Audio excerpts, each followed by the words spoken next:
Australia's stunning coastline has recently been ravaged by a deadly predator.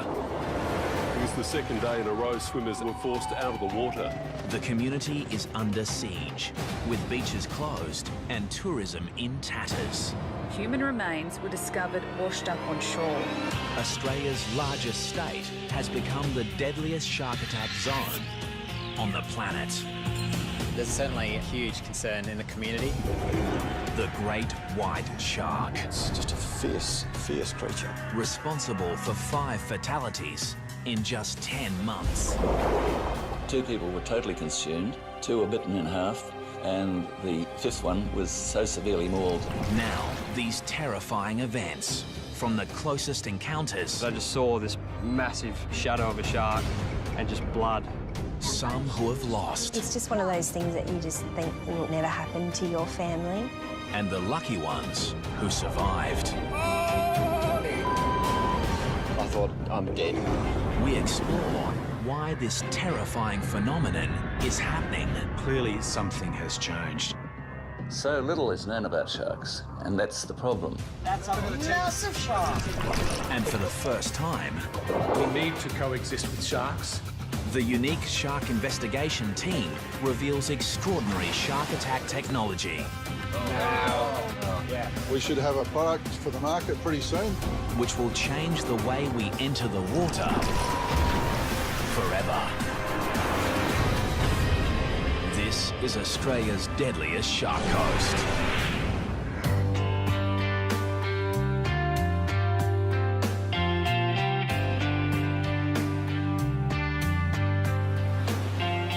Western Australia's coastline spans over 12,000 kilometres of some of the most beautiful beaches in the world.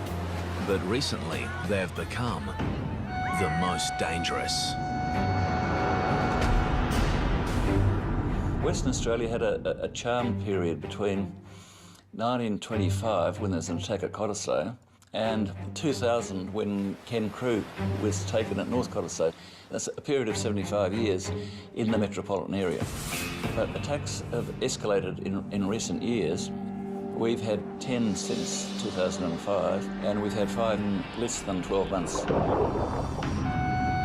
This unprecedented spate of fatal shark attacks has triggered a wave of fear amongst the West Australian community. The impact has a profound effect on the lives of many, especially those unlucky enough to witness these horrific events. I'll just pull the car up there and drop it in just there. It's cooking. 22-year-old surfer Matt Holmes travelled 2 hours north from Perth with his mates to a popular surfing location called Wedge Island. Yeah, we were just so excited to run around throwing the ski in as quick as we could to get out there. Together, they'd had years of experience surfing the West Australian coast. But there was nothing that could prepare these 3 young men for what was about to happen. It just looked so safe out in that water. Just felt like a perfect day.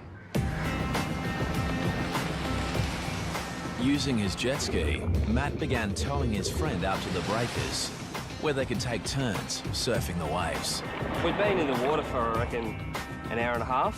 We were just towing up to 2 blokes that were probably 100 metres away, and I signalled to Nathan to turn around. I looked back forward and just saw some guy just get attacked by a shark.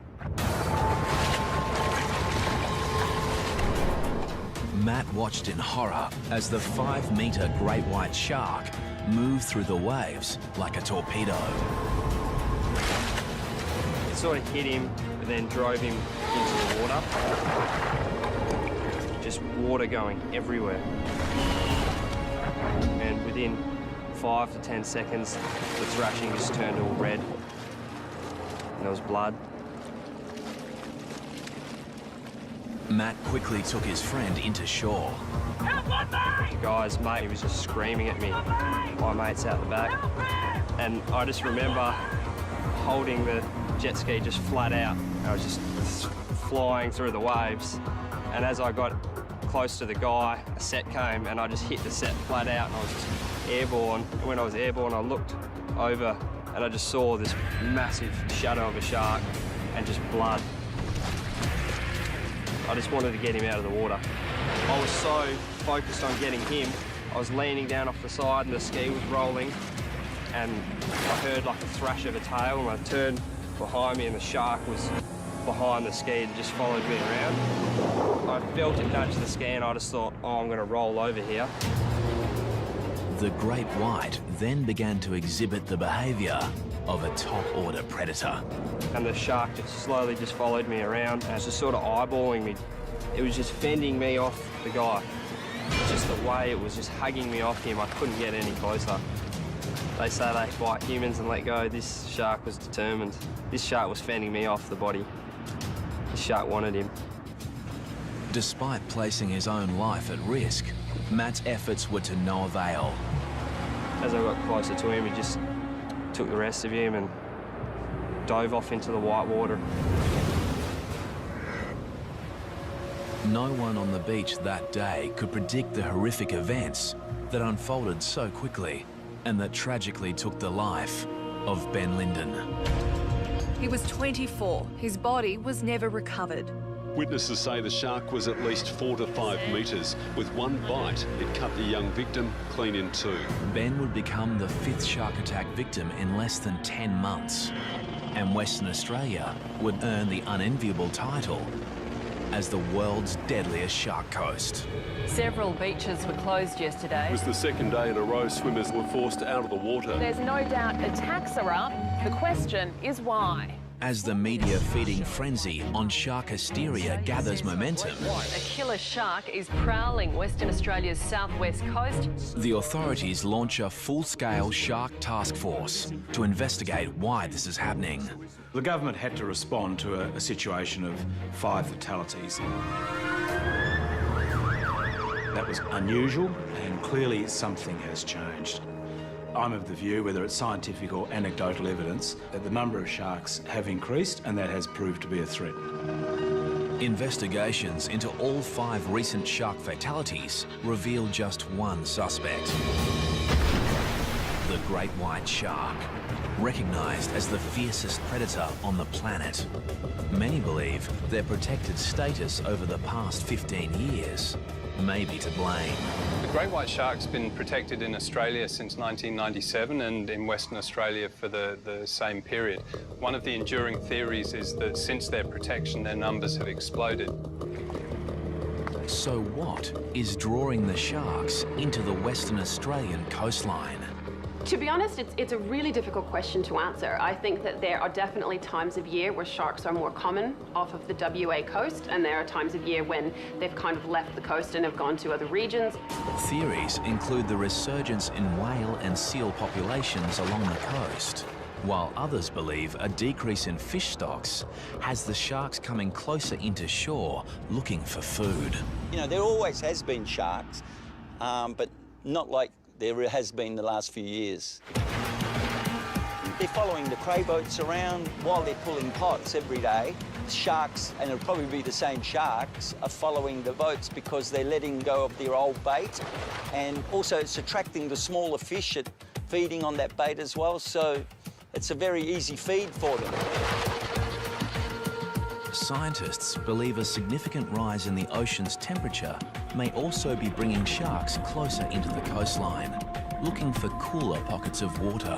White sharks are more common in cooler temperate waters, but they do move very large distances out of those typical temperature regimes. The Department of Fisheries launches an extensive shark monitoring program to investigate the great white's movement patterns. The thing about white sharks is that they're an inherently difficult species to study, and the research we're embarked on now is probably going to take a number of years before we have any conclusive answers about how the sharks are using waters off Western Australia and how that relates to the frequency of shark attacks we've had in the last year. If the scientists were honest, they would give us those 3 little words, which are simply, we don't know. So little is known about sharks, and that's the problem.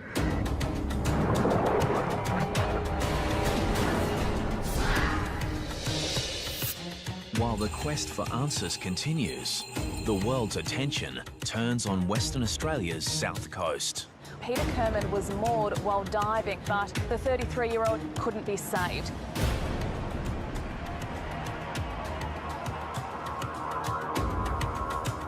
On a windswept beach south of Perth, Sharon Burden weeps alone. This is where her son Kyle was taken by a killer shark. In the coastal town of Busselton, the impact from shark attacks has seen an 80% drop in bookings at the local dive shop. Even though there has been a lot of attacks in a short time, we've still been trying as hard as possible to continue business as usual. Diving in the area for the past 19 years, Alicia has her own thoughts on why there may be more great whites along the south coast. There are theories about why we've had so many attacks in such a short time, and one of them is because of a large female that has resided at Cape Naturalist for many years, and just the fact that a female resides there brings in males looking to mate. Could this be the rogue shark that claimed the life of 31-year-old father of two, Nick Edwards? That morning I was getting ready for work, and usually Nick would go down to Gracetown for a morning surf. Oh, let's get you ready for Daddy, hey? Nathan was at school and Lucy was waiting for him to get home because he would care for her while I went to work. This morning he didn't come home, so straight away I thought that he was hanging around for that last wave and he was going to be a little bit late. A short distance away in Gracetown, local surfer Rob Alder was watching from his balcony as his mate hit the waves. Rob was supposed to be with Nick, but fate kept him at home. I'd been watching him for about 20 minutes. I left the binoculars to put on my wetsuit. In those few seconds, there was a sudden and vicious attack in the water.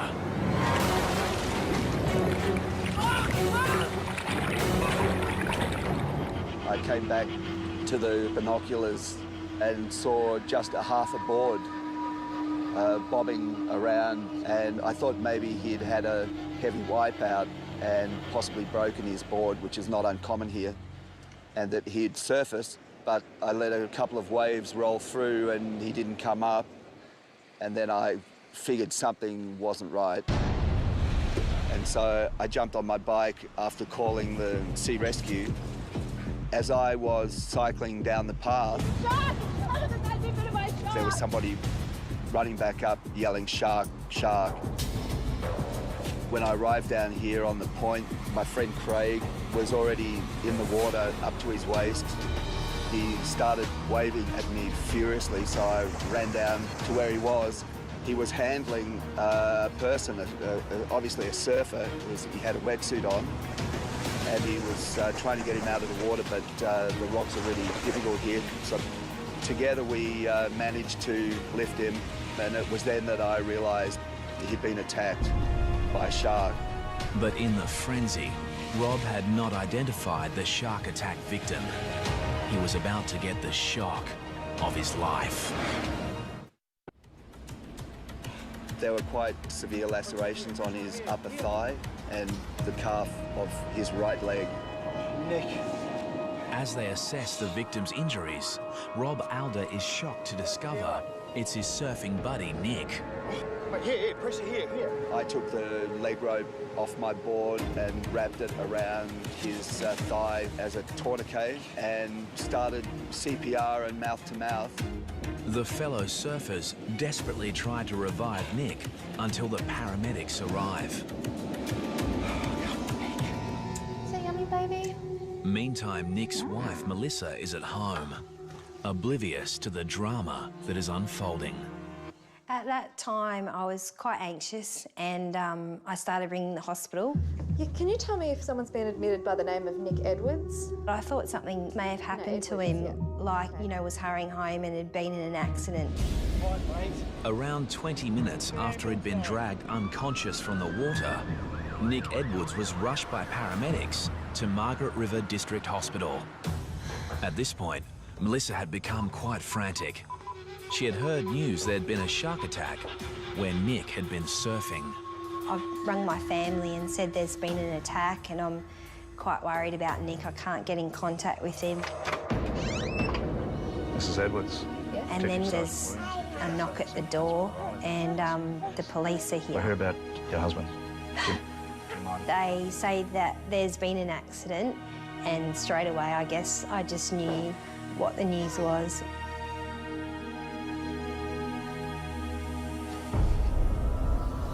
The victim was dragged from the water unconscious. He died on the way to hospital. For Melissa, coming to terms with her husband's sudden death had her reassess how she felt about sharks. When they are coming close to shore and putting people in danger, I think it's really important, if they can't be removed from the area, then that they are destroyed. Somebody said to me, what right do we have to play God with the sharks? There's no price you could put on a human life. But in the rising debate on culling sharks, conservationists fear the wrong message is getting across. White sharks are the apex predator in our marine environment, and it's really important to understand how important they are. If you take out apex predators in an ecosystem, all the other lower predators multiply and the whole system comes out of balance. So we do need to protect white sharks, and if people enjoy eating local seafood, they enjoy scuba diving, whatever it is about the marine environment they enjoy, they have to understand that white sharks are critical to maintaining that balance.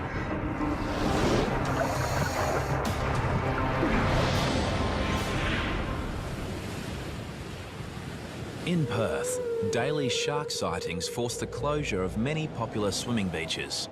But despite the increased shark threat, there are still a few brave souls who aren't afraid to venture into the water. I'd like to welcome everyone aboard Blue Destiny. My name's Mark, I'm the skipper. Today, divers are heading to the northern tip of Rottnest Island, a popular tourist island just off the coast of Perth. Do you want to see a shark? Hope so. With some trepidation, they're about to dive the exact same location, which only 12 months ago was the scene of a horrific shark attack.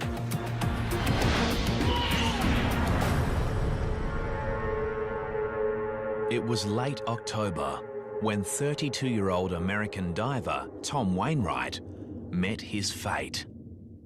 Anybody who's taken by a shark is unlucky, and Tom Wainwright was particularly unlucky. There had never been a shark attack at Rottnest in all the 100 and something years that people have been going there. Sergeant Pete Bayan was on duty that day. He was called to investigate the circumstances surrounding the attack. Tom and his two friends, Alison and Justin, had decided to go diving on the north of Rottnest. They're all qualified divers. But despite being with his two dive buddies, Tom decided to dive solo. It was a fateful decision, as moments after entering the water, Tom was attacked by a 4-metre great white shark.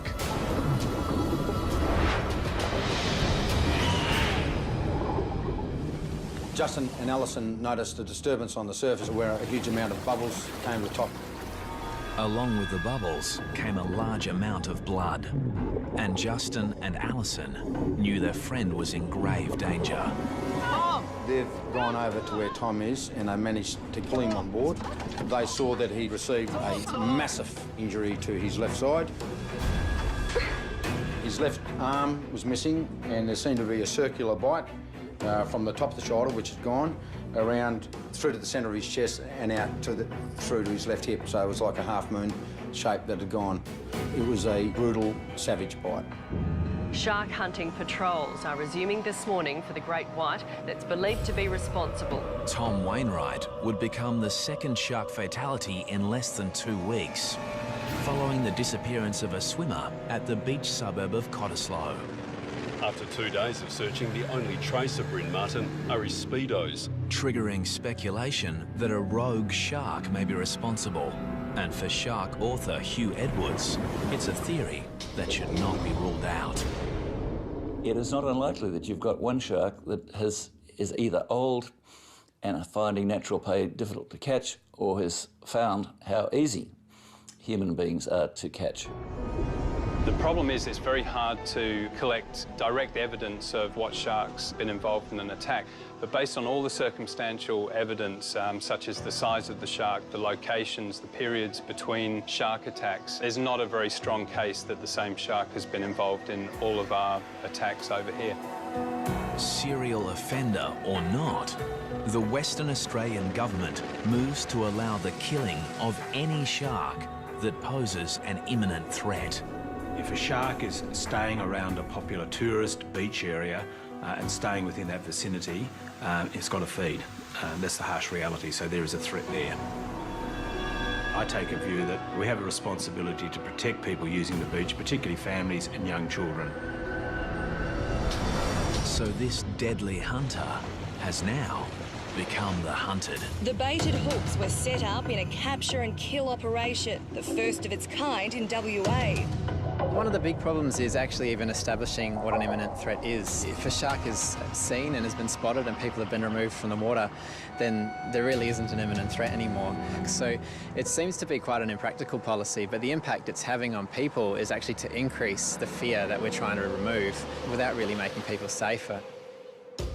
As an alternative to killing sharks, the government assembles a special team of shark experts at the University of Western Australia to investigate how to make people feel safer in the water.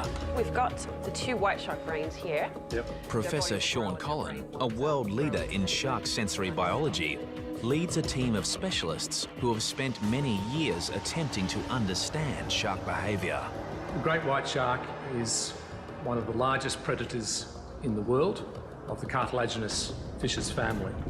It's been around over 400 million years and has developed a whole battery of sensors that makes an exquisitely tuned predator. The team's research into shark sensory systems has led to the development of new shark deterrents, which the team is now preparing to. This show was created for you and your family to watch together. Welcome to Nat Geo Wild. Test in the field. For the first time, they are packing up their entire laboratory and taking it into the domain of these deadly predators. This is a large undertaking, but I believe this is a wonderful opportunity to restore confidence of the public to re-enter our beautiful waters. As they embark on their 1,100-kilometre journey north, the team is hopeful that they'll get some results. Whenever you are developing something in a lab, however great it is, you need to go and test it with some real sharks because they're going to be the ones that tell us whether it works or not. Shark scientists from the University of Western Australia are about to test new shark deterrent technology in an effort to make people feel safer in the water. At a remote beach location, the Oceans team is about to trial an eco-alternative to the highly controversial shark nets that are used in some parts of the world. Netting on beaches has been used for many years to deter sharks, but there's a lot of evidence now to suggest that that is not effective and that, in fact, sharks and many other marine life are killed by these nets. The alternative is a bubble curtain, which quite simply is a wall of bubbles designed to interfere with the shark's senses, including hearing, as well as the shark's lateral line. Lateral line extends over the head and flank of all sharks and detects very minute water movement as the animal moves through the water. Research suggests that sharks will be frightened away by the interference caused by the bubbles. This theory is reinforced after a few days of testing in the field. And you can see it perfectly how he's well within the testing area. Sharks are recorded entering the bubble-free zone, while amazingly, no sharks venture into the bubble net area. We've taken something that was developed in the lab, we've shown we can actually test it in the field, so it's been an absolute success. The team is hopeful that one day bubble curtains will become an eco-alternative to shark nets around the world.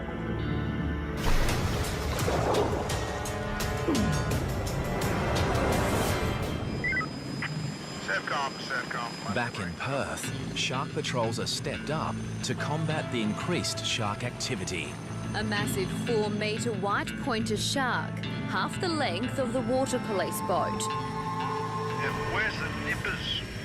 Here, the rescue helicopter spots this deadly predator, lurking frighteningly close to a group of children. Hundreds of teenagers were forced out of the water. They were competing in a surf lifesaving carnival when the monster was spotted. Meanwhile, off the WA coast, the Department of Fisheries Shark Monitoring Program uncovers some interesting information. We've monitored 16 sharks off the Perth coast now. All of them have done things very differently while they're here. Some sharks are simply passing through, spend very little time here. Other sharks are here over more extended periods. The monitoring program includes the use of new satellite receivers, enabling shark alerts to be posted on social media sites when tagged sharks swim into populated areas. Stay out until the flags go back up. The siren's just gone. But it's the untagged sharks which pose the biggest threat to beachgoers. And for that, it's up to the surf lifesavers. Surfcom, this is Sorrento Patrol. Volunteer surf lifesaver Bernie Williams knows firsthand how vulnerable we are in the ocean. A group of friends decided we'd like to get a scuba ticket.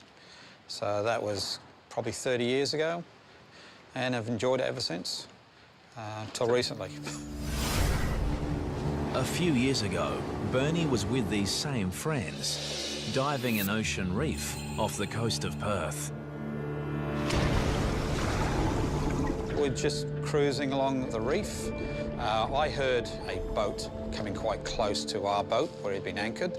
So while Brian and Jenny carried on the reef, I went up to the surface, checked, couldn't see a boat near our boat. So I then came back down. I couldn't immediately see my dive buddies, Jenny and Brian. Suddenly alone in the ocean depths, Bernie searches for his friends. And then, out of the blue comes his worst nightmare. A 4-metre great white shark on the attack. I just felt this sudden impact on my side, and I was pushed through the water. I saw a big black eyeball within about 5 centimetres of my face.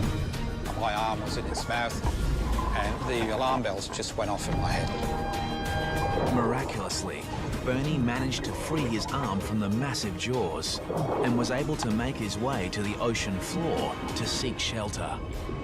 Then my arm really started hurting quite badly, and the water started getting a very polluted look to it, a very sheeny look to it, and I realised that I was bleeding quite badly.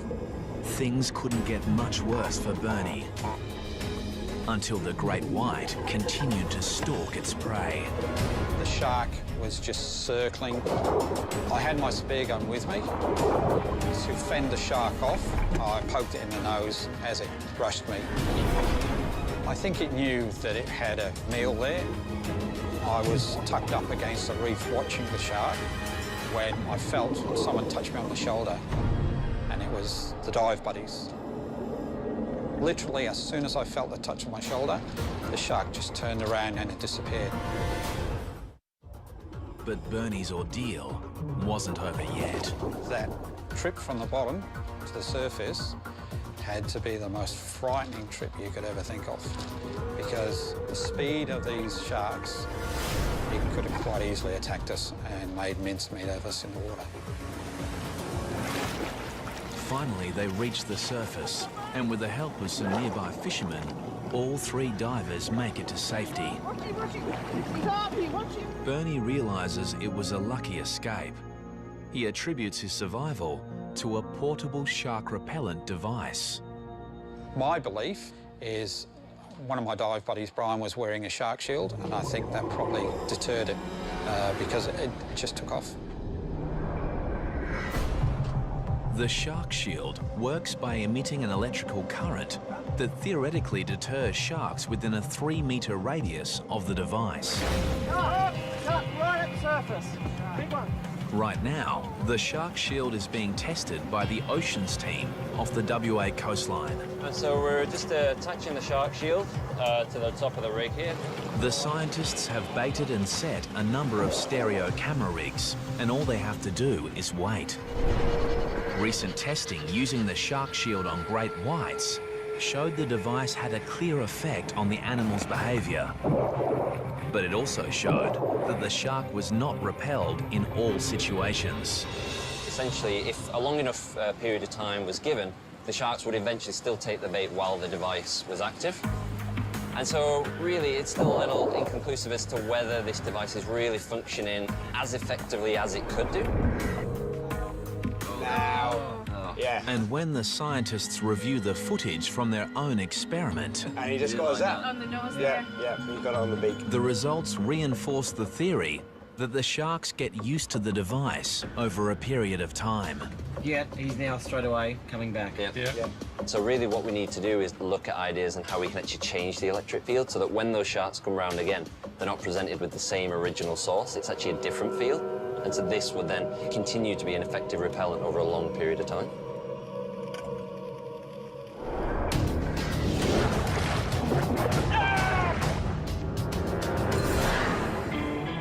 It's not just surfers, divers or swimmers that are at risk. Any surf craft on the water is in danger of being attacked by sharks. As Martin Kane discovered while surf skiing with friends at a popular beach just north of Perth. When you get out there at sunrise, it's a very spiritual experience. It's just a great way to start a day. It was on one such day that Martin and friends encountered a pod of dolphins, a stunning and quite common event.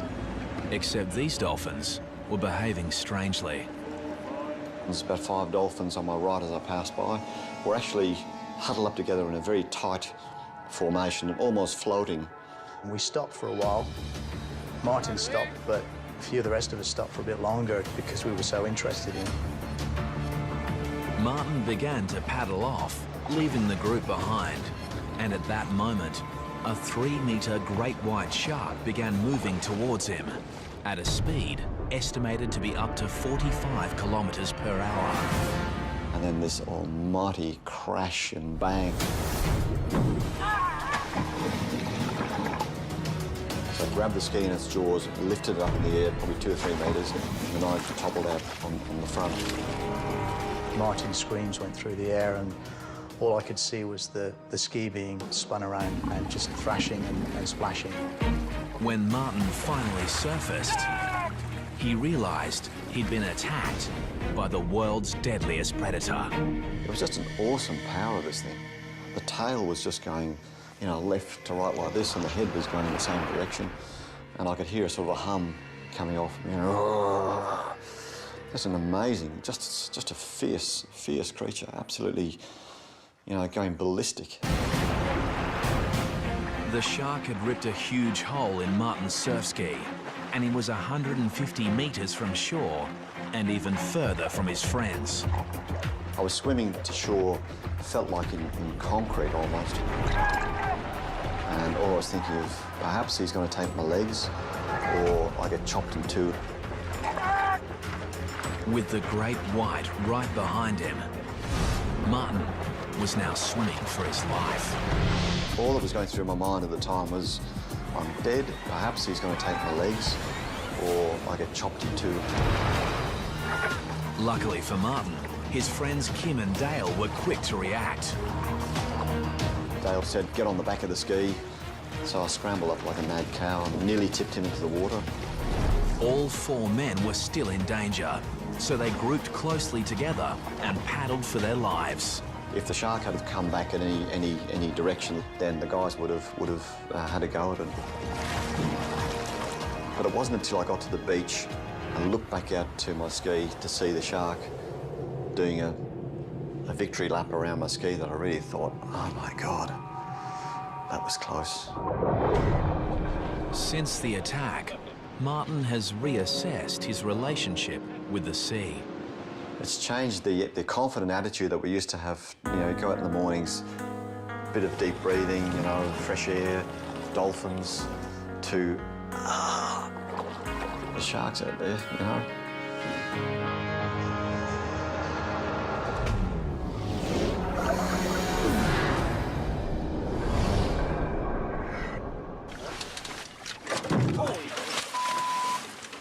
You almost took the motor off.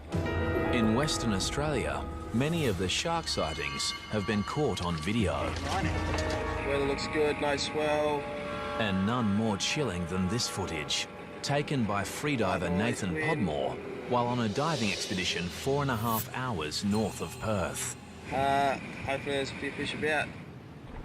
When Nathan and his friend Dave enter the water, there are a few fish about, but just not the ones they were expecting. In the water for a couple of minutes. And just next minute, just heard Dave just scream my name. There was definitely something in his voice that just said, we're in a bit of strife. And turned around and it's just like, whoa.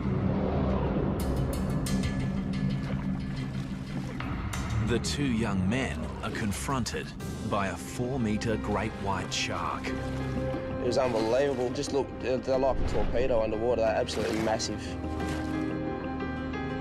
And it came in straight at us both, and it sort of just broadsided in front of us. I had a good opportunity to just give it a good whack, sort of as hard as I could whack. I punched it in the side of its face, and it didn't like it much.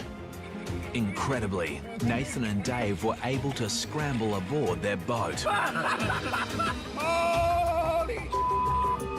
You don't see one of them every day, and you don't want to see one of them every day. It's something extraordinary. On this occasion, the boys were lucky to have a spear gun for protection. But in most cases, the only thing between you and a shark is the wetsuit. And off the coast of Western Australia, the ocean scientists believe they've finally found a way to make the wetsuit shark-proof. Dave, so these are some of the wetsuit designs that we've come up with using... After years of research, they're about to test new wetsuit prototypes, which have been designed in conjunction with a leading product developer. The most common question that we get asked when anybody gets a wetsuit is, I don't want to look like a seal, and what colour do sharks like? Well, we think now, based on the science that's been done, the research that's been done so far, we know the answer to that question. The answer comes following the Ocean Institute's compelling study of the evolution of the shark brain. Here, Dr. Kara Yopak compares the brains of a great hammerhead shark and a manta ray with the smallest brain of them all. Believe it or not, that's the brain of the great white shark, which is actually quite small relative to its body size. But what is really impressive about the great white brain are these visual brain regions, which are these two lobes located here. And this is the part of the brain that receives the majority of visual input. So what this tells us is that the great white is actually a very visual predator. And so it's far more likely that using a visual repellent is going to be more effective in this species. This leads to the research team's breakthrough discovery, revealing sharks may actually be colorblind. Once you know what the shark can see, you can then start to design things which will either be very visible to the shark or actually quite cryptic to the shark. With this knowledge, the new prototype wetsuit designs include a camouflage suit for divers, while surfers will adopt a striped base pattern, much like a poisonous sea snake, and shown underneath this surfboard. The strategies are twofold. One is a can't see me strategy, cryptic in the water, and the other one is a can see me but don't eat me strategy. The idea being that even though you're perceived, you're not perceived as a meal. Today, the Oceans team is about to test the camouflage design against the popular black wetsuit. Each test wetsuit will be filled with a mix of fish and tuna oil attached to a stereo camera rig and lowered to the ocean's depths, where hopefully some sharks will take the bait. Just watch the waves, boys. And now, the answer to the biggest question of all. Do the shark-proof wetsuit designs actually work? That used to be our experiment. Because it looks like one of the wetsuits has just become shark food. I think we might have found a shark. Oh my... We've just pulled the treatment out of the water. The black wetsuit has had significant shark attacks, significant damage. Take it down the back, Caroline. Have a look at the teeth mark. The black wetsuit appears to have been mauled by a shark, So now the team is anxious to see if the camouflage wetsuit has been attacked, or whether the new design really is shark-proof. We've just pulled out one of our designs as well, and that hasn't suffered any damage at all, so very good early signs. The team retrieves the underwater camera and reviews the footage to find out what actually happened. And there she goes. Okay. She's having a bite. Right. Look at that, she's nearly getting the barrel in her mouth. That's a massive shark. This huge tiger shark destroys the traditional black wetsuit in one bite, desperate to get the bait hidden inside. And this is the control. Okay. And to reinforce the science, even though this barrel is filled with the same bait, this deadly predator shows little interest in the new camouflaged wetsuit, leaving it completely unscathed. If you compare this with what happened with the control, I mean, while it might be early days, there is no denying this is a significant breakthrough, which may just revolutionise the world's wetsuit market. It's full steam ahead from here. We'll continue the science and the research, and we should have a product for the market pretty soon that's going to make people feel a lot more comfortable about being in the water.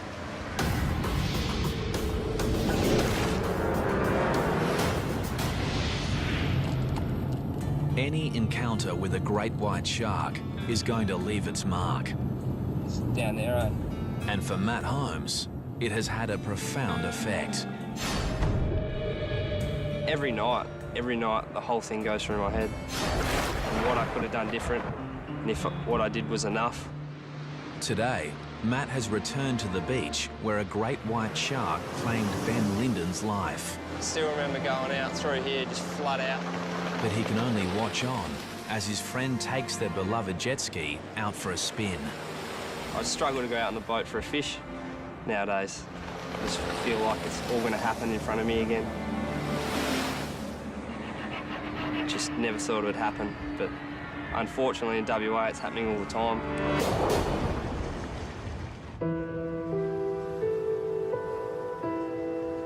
Going back to Gracetown is a good feeling for me and the children because that's where we feel closest to Nick. The loss of Melissa's husband, Nick, means her life and the lives of her children will never be the same. Because Lucy's quite young, we go down onto the sand and there's a cross still in the sand, so she decorates it and plays in the sand. And despite a great connection to the ocean, the young family isn't ready to venture back in. And I know Nathan's never going to go in the water again. And the question remains, will it ever be safe to go back into the water? There is no doubt that the shark fatalities and the increased sightings of sharks has affected the behaviour of people. So it's affecting our lifestyle because one of the great things of West Australia are our beautiful beaches, our long coastline and the enjoyment of that environment.